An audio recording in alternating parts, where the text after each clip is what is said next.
গ্রামের মানুষদের চলাচলের সুবিধার্থে উত্তর দিনাজপুর জেলার কালিয়াগঞ্জের পশ্চিম ভান্ডার প্রাইমারি স্কুল থেকে পূর্ব ভান্ডার কলেজ মোড় পর্যন্ত নতুন পাকা রাস্তার নির্মাণ কাজের সূচনা হলো।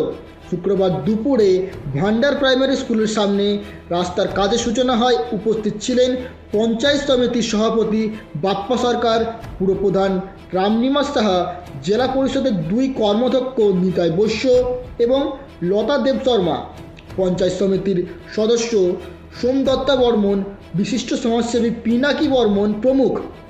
উত্তর দিনাজপুর জেলা পরিষদের অধীনে নারবাডার সহায়তায় গ্রামীণ পরিকাঠামো উন্নয়নে তহবিলের টাকায় এই রাস্তা নির্মাণ করা হয়। আনুমানিক 4 কিমি পাকা রাস্তা নির্মাণের জন্য 2.44 কোটি টাকা বরাদ্দ হয়েছে। এর পাকা রাস্তা নির্মাণ হলে পশ্চিম ও পূর্ব ভান্ডার সহ আশেপাশের অন্তত 10টি গ্রামের বাসিন্দাদের উপকৃত হবেন।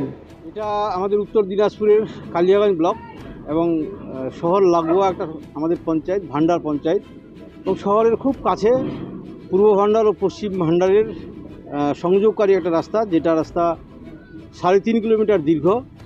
RIDF ফান্ড থেকে 2.44 কোটি টাকা ব্যয়ে এই রাস্তাটা আজকে তার শুভ শিলান্যাস হলো। এই রাস্তাটা কোথাও ঢালাই আছে এবং কোথাও পাকা আছে, অর্থাৎ যেখানে যেভাবে প্রয়োজন আছে, ইঞ্জিনিয়ার যেভাবে এস্টিমেট তৈরি করেছে প্রয়োজন অনুসারে, সেভাবেই এই রাস্তাটা আগামী দিনে কাজ সম্পন্ন হবে। এই রাস্তাটা কি পরিমাণ ছিল? বিগত দিনে সত্যি কথা বলতে গিয়ে আমাদের এই কালিয়াগঞ্জ ব্লকের 8টা পঞ্চায়েত আছে, 8টা পঞ্চায়েতে রাস্তাঘাট খুব খারাপ ছিল।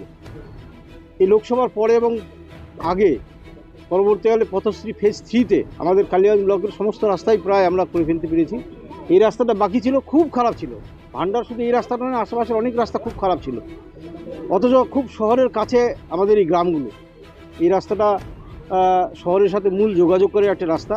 রাস্তাঘাট এবং চারপাশের পরিবেশ খুব খারাপ ছিল, রাস্তাটা খুব দরকার ছিল এবং সেই রাস্তাটারই কাজ হচ্ছে আগামী দিনে।